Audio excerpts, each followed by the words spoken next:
All right, welcome. Welcome, everyone. Welcome to the final Grand Challenges Forum of the year. Join us again in the fall. Yes, that's a clap? Okay. All right, today we are very, very excited for this speaker, Dr. David Callender. He joined the Memorial Hermann Health System in 2019 as president and CEO. In his role, Dr. Callender is responsible for leading and overseeing the system's network of more than 300 hospitals, diagnostic and specialty centers with more than 27,000 employees and 6,700 affiliated physicians.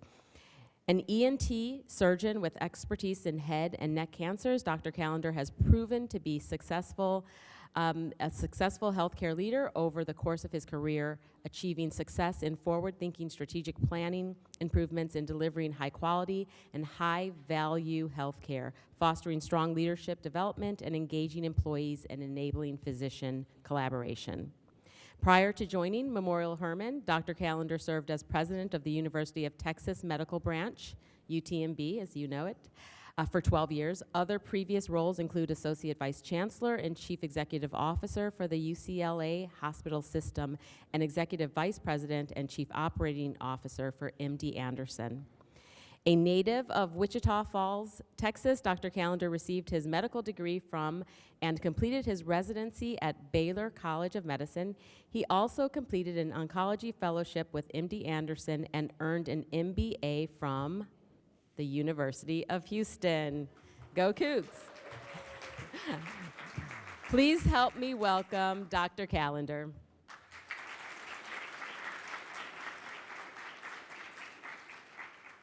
Thank you very much. It's great to be here. I really am honored by the invitation to speak with all of you. I'll just admit up front, I have a mishmash of information here for you.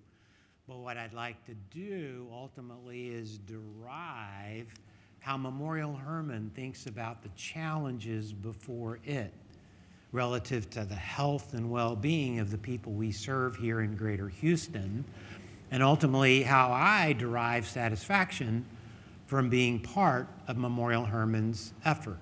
So forgive me again for bouncing around a little bit here at the beginning. And oh, by the way, those of you sitting on the back row, I'm going to call on you, so be ready, okay? Because I know the reason you're sitting I'm just kidding. So we'll go forward. Some of you just heard a little bit about my history, but I'll just go into just a little bit more detail so you understand the background. I was raised in Wichita Falls. My father actually was a native Mississippian, but was raised in North Carolina. He came to Wichita Falls via the U.S. Air Force. There's still an Air Force base there today. Met my mother, who was born not too far from Wichita Falls.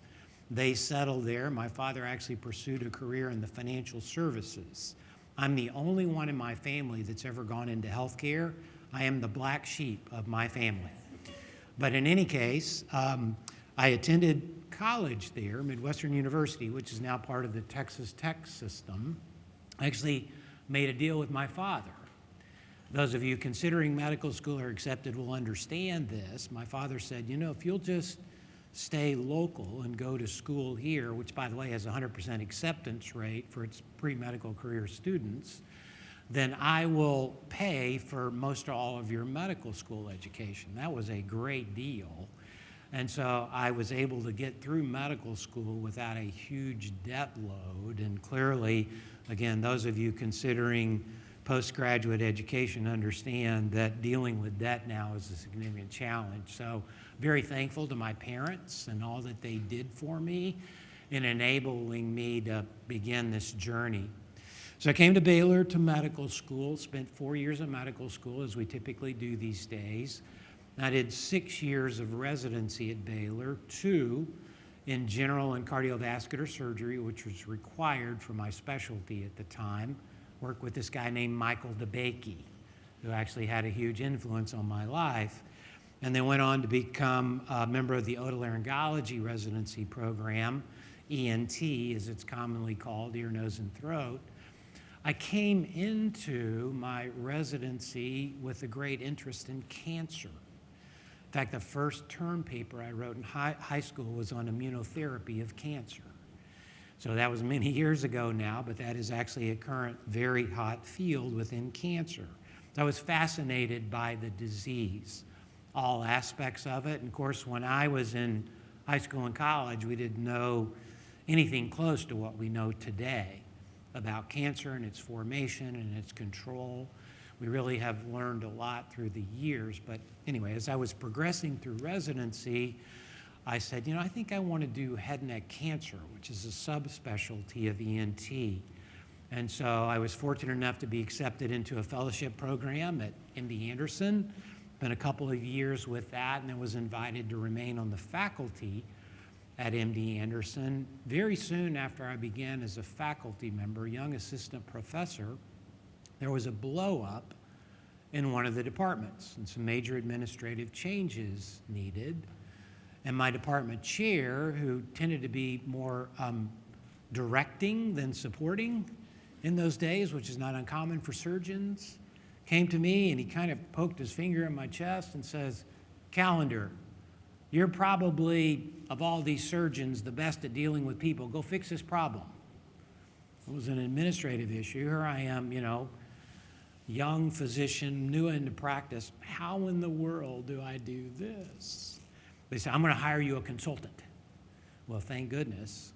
We did fix the problem, but I learned a lot by doing something that was totally unfamiliar to me. So opportunity, serendipity, presented me with a chance to do something very different. And I still was focused on my academic career as a head and neck oncologic surgeon, but I had an opportunity to see some different things and actually to be challenged and have some learning and get interested in something else. And so I mention that just because that's kind of been the history of my career. I didn't start out to go into administration.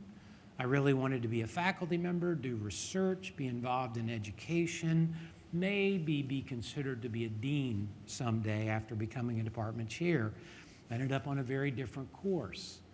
But one of the things that I want you all to leave today with is an understanding that oftentimes in life, particularly as we pursue professional careers, but can be the same with some of our personal goals too, things come along that we don't expect. And they actually represent opportunities for us to learn new things and explore new options. And so I've been extraordinarily fortunate to have a lot of opportunities, to be blessed by serendipity. And so in any case, just please keep an open mind as you go forward. I'm not saying that you haven't chosen great career paths or aren't thinking about great career paths.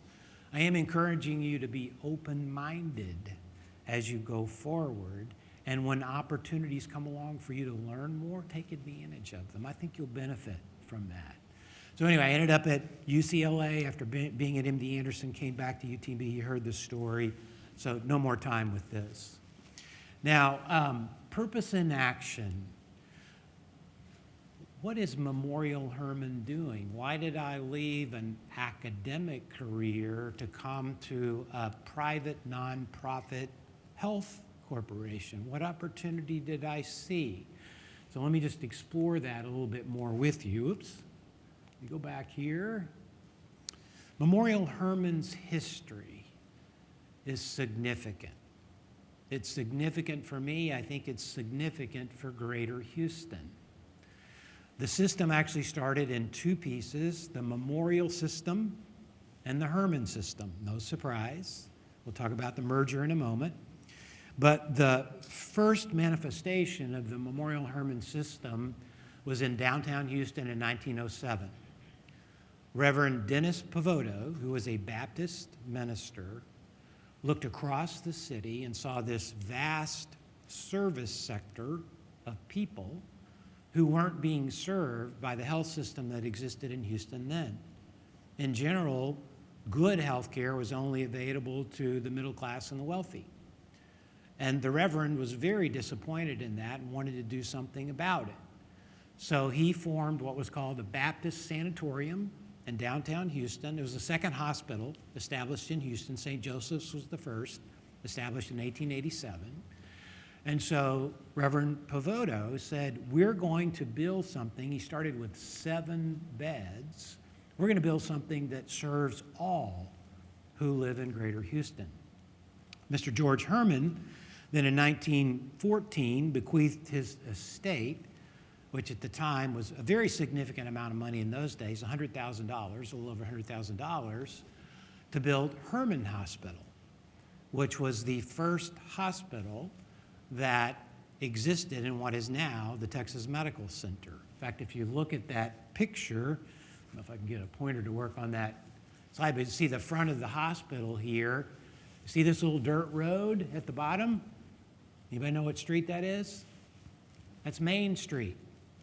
And then Fannin Street developed next to it. So that is what is now the northwest corner of the Texas Medical Center. And so, Mr. Herman, you see that I want a hospital, seeing the same problem or set of problems that Reverend Pavoto identified 7 years earlier. I want a hospital for the unfortunate, the indigent, the infirm, and sick, for all who live in Greater Houston. So establishing a legacy for Memorial Herman in terms of its approach to service to the Greater Houston community. Now, both systems flourished. Herman, as an academic medical center, developed its first affiliation with the University of Texas Health Science Center at Houston in 1971. I mentioned Dr. DeBakey at Baylor. One of the most colorful figures in the Herman system's history was Dr. Red Duke. Any of you heard of Dr. Duke? Some of you who have been around Houston for a while may have. Dr. Duke was actually a minister also. He attended divinity school before he chose to go to medical school. And he was one of the first people in the United States to recognize the importance of designated trauma centers for treating the acutely injured and acutely ill people. So Dr. Duke was a surgeon, and he worked with the American College of Surgeons to build up this concept of trauma centers. We established one at Herman Hospital, one of the first level 1, highest level of service for trauma centers in the country.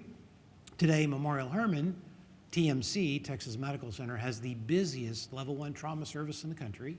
And we also have the most active trauma helicopter system in the country, Lifeline. And so Dr. Duke left us a marvelous legacy also in terms of service and particular services to the Greater Houston community.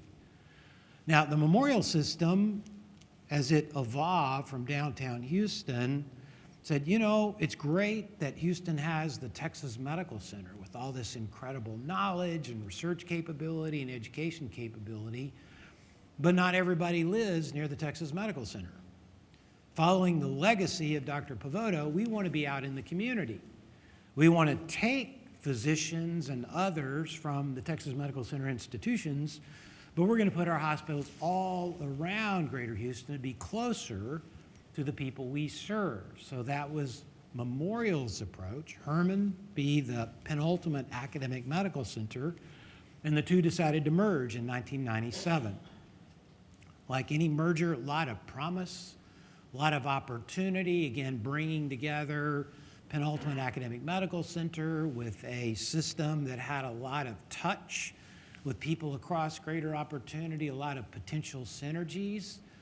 But, you know, as happens with many mergers, systems struggled. Two cultures trying to accommodate each other is oftentimes a significant challenge. But there was something that happened that suddenly forced our system to come together. That was Tropical Storm Allison. I know some of the other people in this room, beyond some of the students, probably remember Tropical Storm Allison. I was actually the administrator on call for MD Anderson when Allison dumped 60 inches of rain on the Texas Medical Center. All of the institutions flooded except for MD Anderson. We had a flood wall all the way around that had flood logs, basically big steel I-beams that you drop into place. You blow up the air bladders between those beams, and it keeps the water out. The day before Allison hit, we had just gotten our replacement flood logs in, and our facilities people had them out and laid on the ground next to the floodgates. When the rain started, all they had to do was drop them into place and blow up the bladders. That's the reason MD Anderson didn't flood. We also were able then to take patients from Methodist, from St. Luke's, from Memorial Hermann. All of those institutions suffered a great deal of flooding. So serendipity, again, presented an opportunity and allowed us and me to learn a lot from that particular opportunity. Memorial Hermann learned a lot too. It learned how to share its resources. It learned how to move its people around. It learned how to become more resilient, more capable for the future. So again, we all learned a lot from Tropical Storm Allison, but it really was a seminal event in the history of Memorial Hermann in terms of bringing our system together, getting us oriented on a shared vision of what our responsibility was for the Houston community and how we best work together to be successful with our mission and vision goals. So where are we today? You heard about this. We actually have 17 hospitals. We have 270 care delivery sites. You'll recognize with that map the loop system around Houston. So you see downtown there in the middle. You see the 610 loop is the innermost loop, Beltway 8, the second loop, if you will, and then the Grand Parkway outside of that. So all of those dots represent locations where we have hospitals or clinics or other service centers. And what this reflects, the reason I show it to you, is this commitment to serve all Houstonians. We are all around Greater Houston, around population centers, around developments, around areas where there's a lot of businesses that are congregated, again, with this desire to serve all who live in Greater Houston. This is our current level of activity. Now, this is as of last June 30. Our fiscal year runs July 1st through June 30. But you can see 1.8 million patient encounters, 4,200 life-flight missions, 30,000 babies delivered, 200,000 surgeries, the list goes on.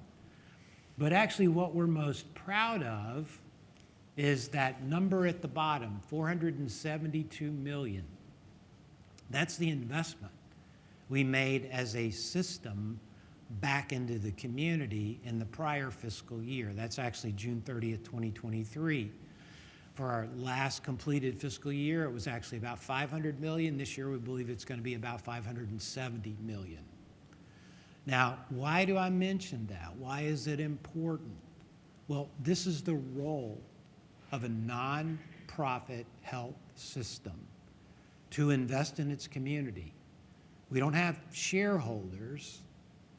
Memorial Hermann is owned by the community.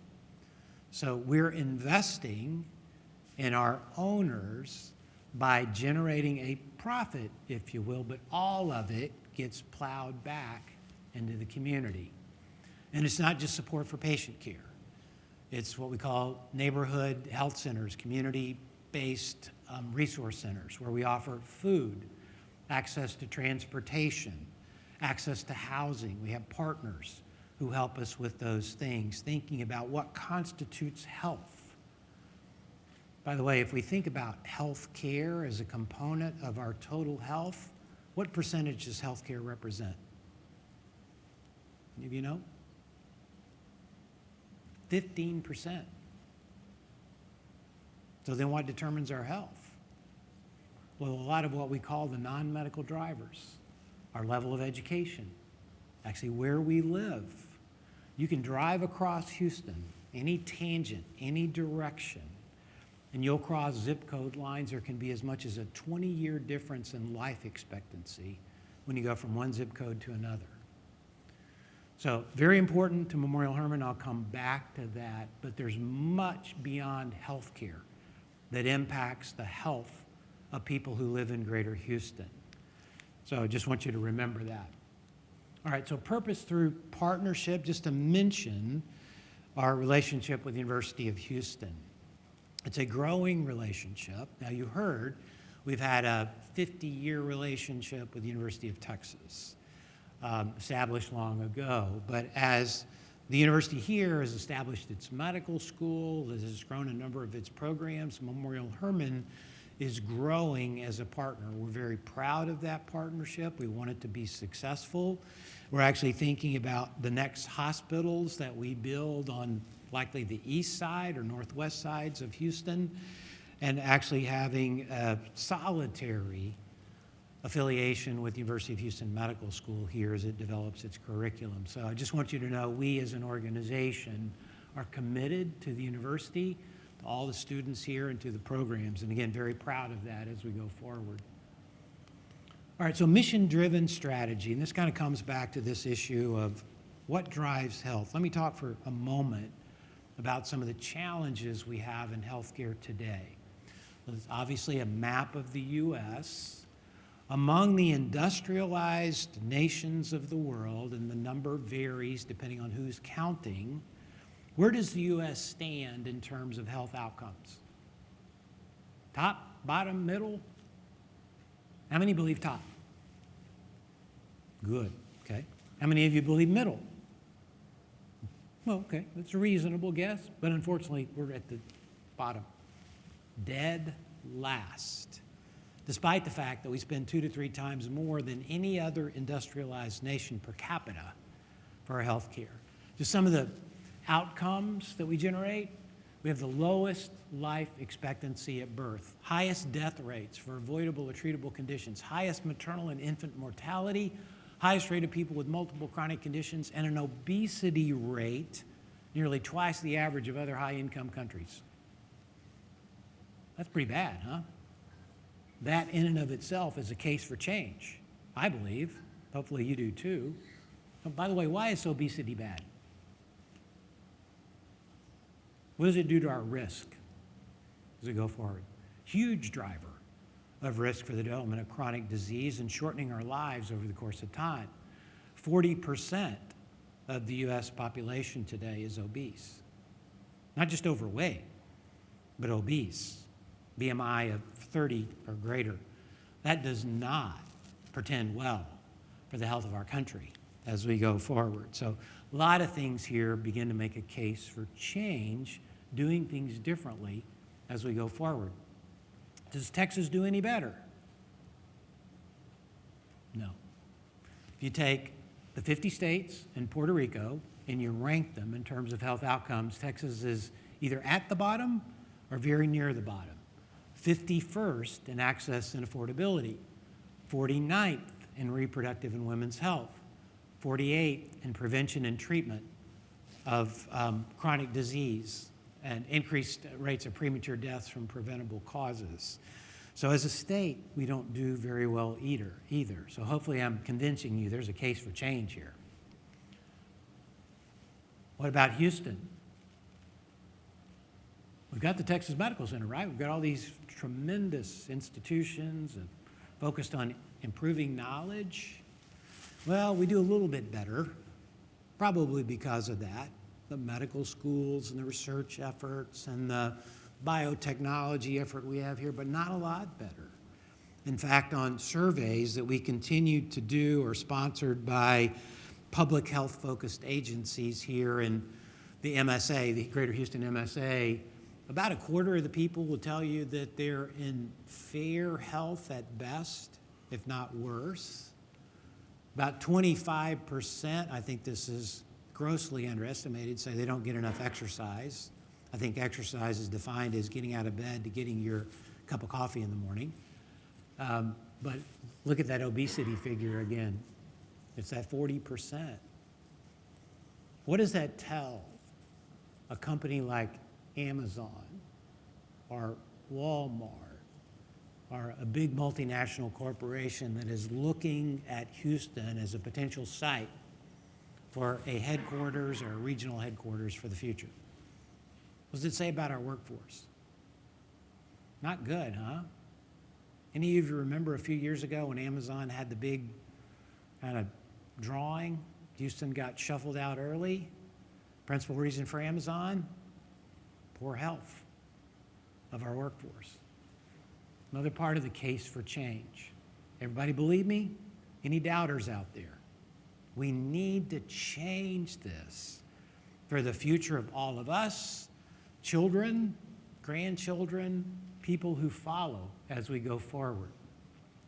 Now, this slide, some metrics, some statistics that are particularly galling for us at Memorial Hermann. The ones at the top look at non-medical drivers, inequities, things that exist today that stand as barriers to good health. So you start with that 16.4%. 16.4% of Harris County residents are food insecure. They have no idea where their next meal is coming from. Is that consistent with good health?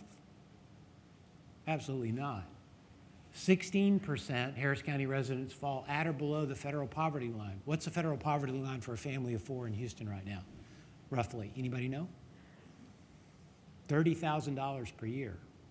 Not a whole lot of money, right? So there's another 30+% beyond that are just getting by. Essentially, their total paycheck is going to pay basic daily living expenses. They have nothing left over. What happens if they encounter an acute illness or they develop a chronic illness? Something has to give, right? There's no more of their income that's available to support diagnosis, treatment, care, particularly if it's a chronic illness that will exist over the course of time. So again, just some things here that we need to change. Now, the other group on this slide, the lower 2/3, are inequities related to race. And I'm sorry, there's a lot of information on this slide, but essentially the takeaways and what the graphs represent are among the different races, the differences in outcomes or response to treatment. But what you see, Black Harris County residents 2 times more likely to have high blood pressure than Hispanic residents. San Jacinto County, I mentioned this 13-year life expectancy gap between Black residents and Hispanic residents. Skip over to the 2 on the right. Black Harris County residents almost 2 times more likely to die from diabetes than white residents. Uninsured rate among Hispanics in Fort Bend, Harris, Montgomery County, nearly 4 times that of white residents. And the one that really bothers me is the one in the middle. So there was a study that looked at what we call perinatal mortality, which essentially is the death rate for expectant or new mothers during pregnancy or a few months afterwards. It looked in the period 2016 to 2020, so 5 years in total. The national average for perinatal mortality was 23 deaths per 100,000 live births. In Houston, as you can see, same period, 55 deaths per 100,000 live births. And if we begin to isolate out by race, 106 deaths per 100,000 live births with Black or African American mothers. That's awful. Why is that the case? Interestingly, it's not related to socioeconomic levels. What does that tell us? There's bias, there's culture, there's a lot of very complex issues at play. But again, major case for change. This is a point of laser focus for Memorial Hermann and requires us to be out in the community, building trust. One of the things, and I'll get to this a little bit more later, we now understand as healthcare providers, we can't just sit back in our hospitals and clinics and wait for patients to come to us if we're going to improve health. We have to be out in the community. We have to be talking about these inequities, these disparities, these non-medical drivers of health, working on our own to show that, yeah, we can improve these outcomes, but also convincing people that we need to be our partners, that these are big issues for our city, for our county, for our region, for our MSA, and we all need to work together to address them over the course of time. So, mention cost. So GDP of the United States now is about $20 trillion per year. Healthcare is $4 trillion per year, 20% of GDP.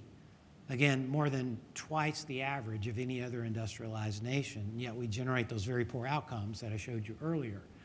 The graph demonstrates the level of spending between 1970 and now. Look at the slope of that curve. It continues to go up. So we're increasing the rate of our spending, yet our outcomes are getting worse. How dumb is that? Again, case for change as we go forward.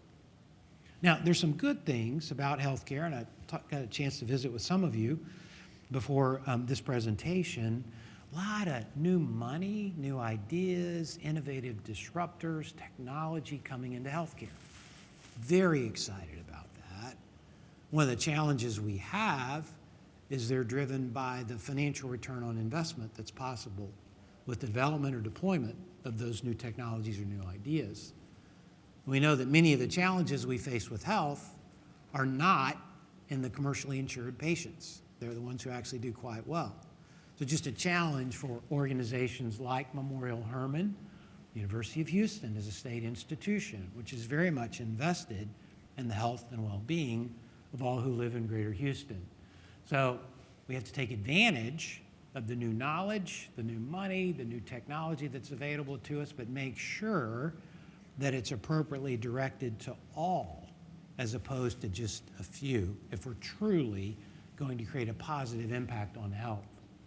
So where's Memorial Hermann focus? And you heard this in the introduction. We believe the best focus is driving value. Well, duh. But let me tell you why. You know, there's a lot of different stakeholders with health and healthcare, right? Just think about them. We as patients, some of you going off to medical school or other healthcare careers will be providers. It's kind of a different group. You separate the individual providers from the hospitals and the systems, and then we've got government, which is a payer and a policy maker. We've got policy-making bodies. I mean, there's a lot of stakeholders. Think about all these things that need to change. How do we create and sustain change with so many different stakeholders motivated by so many different outcomes, desired outcomes? But one key to change management is everybody has the same vision. They agree that these outcomes are good, we're going to aim for these outcomes. So that's what Memorial Hermann believes about focusing on value. Now, how many of you here in business school? Anybody? Okay. What's the mathematical equation that describes value? It's a fraction, right? Outcomes or quality of an outcome divided by cost, right? And if you're in a consumer-facing industry, you multiply that by the experience of the consumers. And so just think about that. So that's kind of a basic concept expression of what value means.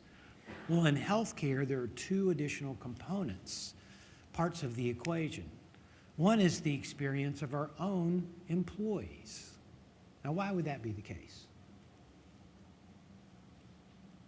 All right, so if I'm your doctor and I'm sitting in front of you, will you be able to tell if I believe in what my organization is doing or not? And if you see that I don't believe, are you going to trust me? Trust my organization? Absolutely not. A lot of what I showed you was behavioral change, right? Or the need for behavioral change. So if you don't trust us as a group of employees working for Memorial Hermann, because you understand we don't have faith in our organization and what it's doing, can we convince you to change your behavior and improve value? No, absolutely not. So in healthcare, the experience of our employees, because we are so patient and family-facing, is an absolutely critical component of value. And then finally, again, kind of a duh, all those health inequities I talked about, how much money are we wasting on having people who otherwise don't have any access to care or good health waiting until they're very acutely ill and coming to an emergency department, where we provide absolutely the most expensive care of any place in our hospitals or clinics. So in healthcare, there's 5 components of value: outcomes, quality of our outcomes; cost, the experience of our patients and consumers; the experience of our employees; and health equity or health inequities. And so Memorial Hermann believes we have to focus on value. So this next slide, what are we after? Delivering the greatest outcomes at an optimal cost, creating exceptional experiences for our patients, fulfilling work environment for our workforce, improving health equity and access in the communities we serve. Relatively easy to say, challenge to do, but we're committed to getting it done. And we think as we demonstrate doing that, that we can bring others along with us, helping health systems, healthcare providers today move beyond a focus on care delivery to a focus on health and what drives health for the people we serve. So it gets to grounded in purpose, and this is a slide I've got at almost the end of this presentation, but it's one I typically start with our employees. One of the great questions I was asked earlier, how much of your time do you spend talking with your employees about what the organization is trying to do, and is that important? I spend most of my time talking with employees in our organization about what we're trying to do and why we think it's important and how it generates impact. So let me just take you through this.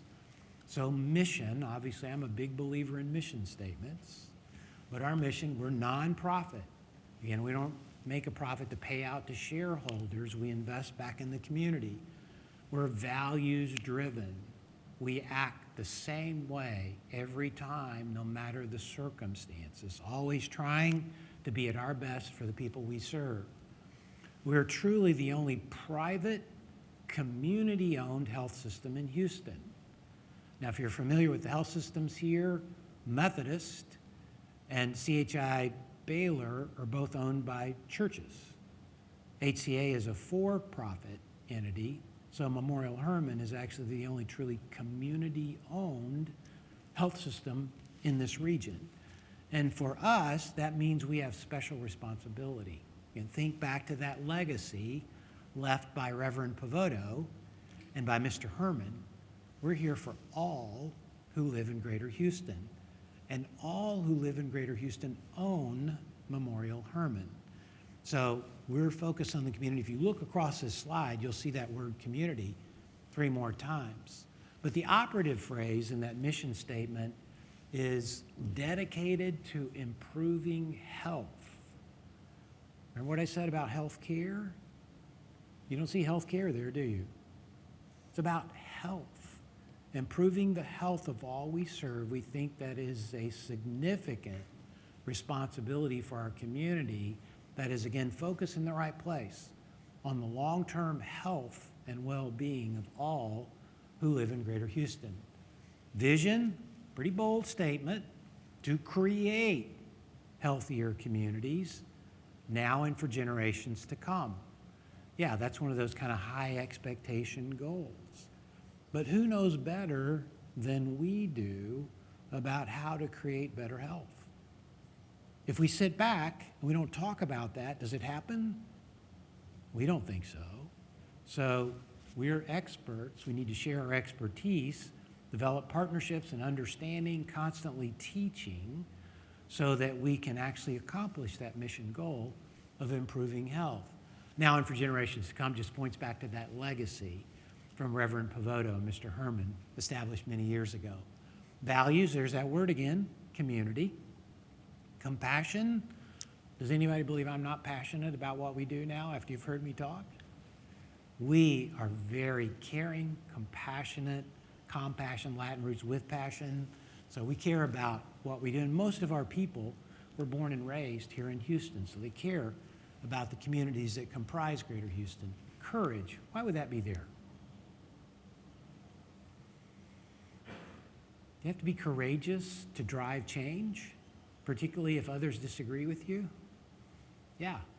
We want our employees to be courageous and understand that at times we'll be going, probably many times, we'll be going against the grain, if you will, but we're not going to give up. We understand what needs to happen, we understand the desired outcomes, and we're going to continue to work to get to those desired outcomes. And finally, credibility. We talked about trust earlier, how important that is. How can we convince others to follow along if they don't trust us, if we demonstrate reasons for them not to trust us? Service commitment, care for every member of our community by creating compassionate and personalized experiences. Why personalized? You may think that's a duh question too, but there's a little more to it.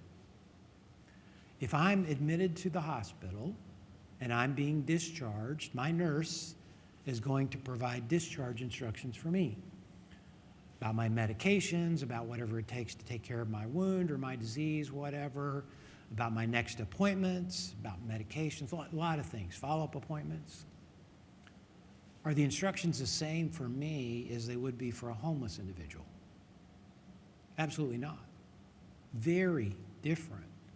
So if we're going to truly impact health, we need to be very personalized in our approach and understand that engaging with every individual and understanding their circumstances, what's been driving their health, developing a relationship with them that can allow us to build that trust that allows us to work with them to chart a course for better health over the course of time is the only way that we can be successful. Finally, service standards, safe, caring, personalized, efficient. Why would efficient be there? It's a big problem, big set of problems, right?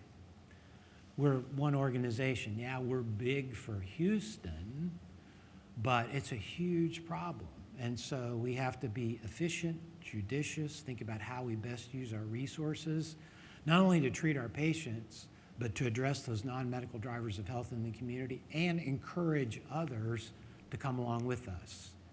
Now, do we have to be optimally efficient to have impact? No, but to be optimally effective, we need to be efficient, okay? So that's why that's in that list of service standards. So last thing I'll talk about, identifying your true north. And this is just my best advice to you as you all think about where you're going in the future. Something my dad said to me, which I've thought about many times, particularly in the latter phases of my career, you know, son, he called me son, said, son, do something you love and you'll never work a day in your life. That's really true. And I have been extremely fortunate at times offered through serendipity some incredible opportunities to do things that I love. Now, not everything that I've done was originally on my plan, but I've had the opportunity to learn and grow, a lot of great mentors and teachers and guides, and I love what I do, if that's not already apparent. So I love being a part of Memorial Hermann because of its mindset, all those things I've just described, its dedication to addressing its responsibility to the community of Houston based on that legacy of service to all who live in Greater Houston. So, you know, some of the things, particularly as opportunity comes along that you may not have considered previously, is it exciting?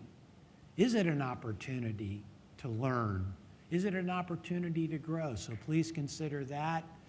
And then again, finally, how can I align what I love with what I do? So that's my message for today. Thank you very much for your attention.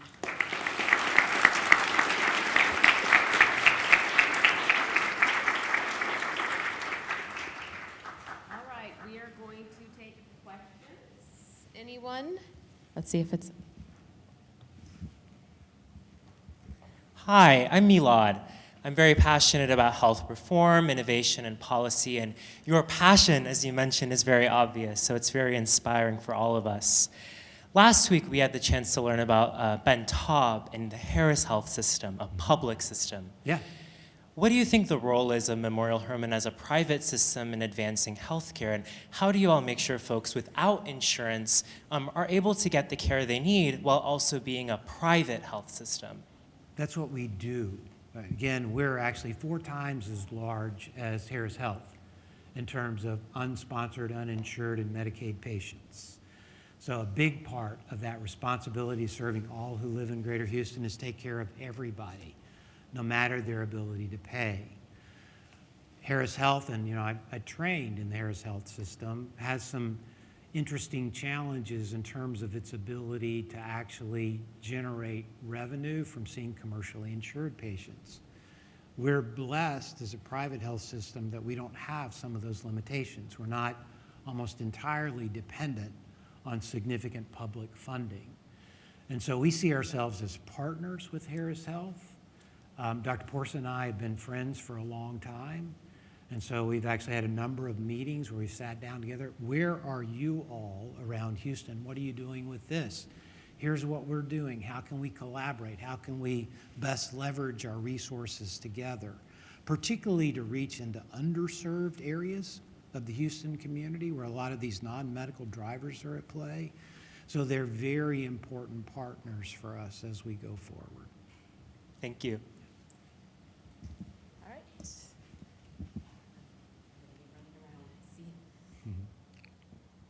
Hello. So obviously, inciting change for the healthcare system is an incredibly huge task that, if it were figured out already, it would be done already. So I was wondering, I have a silly question. How can we figure out how we can actually create a plan and any sort of strategy for change in our American health system? Well, hopefully we're demonstrating that. Again, health systems for a long time, health systems like Memorial Hermann have been too willing to just sit back and wait for patients to come to them without being much more significantly involved in the communities they serve. Clearly, the solution is not to do what we've always done, but instead to do things differently, get out into the communities, build that trust. We spent a lot of time working with faith leaders, business leaders, community leaders in each of the communities that we serve because trust emanates from them. Memorial Hermann has a big name, but not everybody trusts us to the level that we would like for them to. But if we can leverage relationships to build that trust and then get engaged, we can begin to move that needle, bend those curves. So that's what we're trying to do. We're actually developing hypothesis-driven research on our own relative to the maternal mortality problem. So big issue here in Greater Houston, as you heard. We're now out trying to work with academic colleagues, but into the community, leveraging those relationships, trying to understand those biases and practices and cultural customs that are causing such bad outcomes and beginning to try to slowly, I talked earlier about the concept of beginning with small wins when you have complex problems. So generate those small wins to grow the faith in what we're doing and then build a foundation that we can leverage for the future. Any other questions? Okay.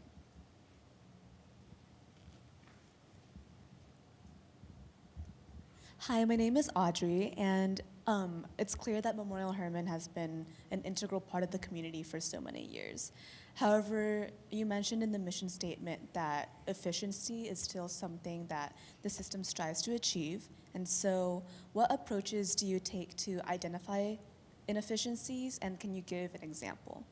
Yeah, probably all the things that you all have learned about during your time or learning about now during your time here at the university. We think a lot about workflows. How do we optimize workflows? How do we best leverage the resources that are available to us? How do we optimize productivity of our people and our technology as we go forward? We think linearly along paths of care for patients with certain diagnoses and disease states and constellations of those, and think about the resource requirements over the course of time. Now, previously, hospitals were pretty bad in that we only focused on single episodes of care when patients were in the hospital. We now understand, it goes way beyond that. if we're going to be as efficient as we need to be and have the optimal impact with that individual patient in the management of their disease or diseases. So it really is a complex problem in and of itself, but trying to think about how do we best, again, bend those curves, improve the efficiency of what we do, diagnose disease earlier, get involved with patients, better educate them about what they need to do to control their disease and limit its impact, its negative functional impact. So it's an ongoing challenge. I can't say we do it perfectly, but we think we better understand how to do it now than we did even just a few years ago.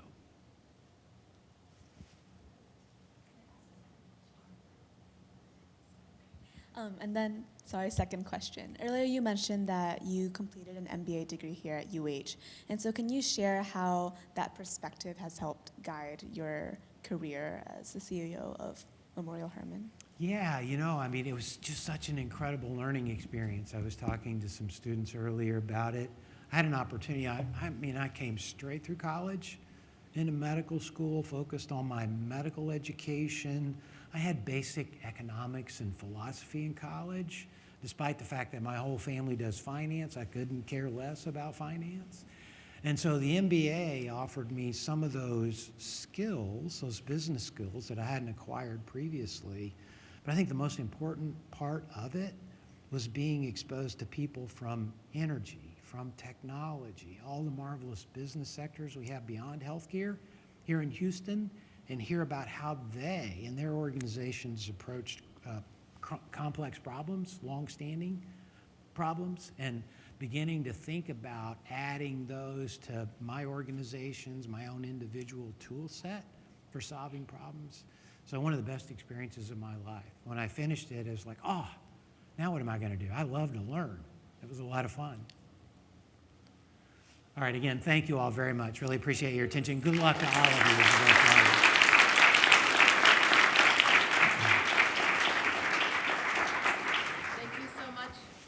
Much for spending your afternoon with us. We appreciate it. And for all of you, have a great weekend. And you know what? What's happening this week? Isn't it this weekend? Okay, let's act like it then. Go Cougs!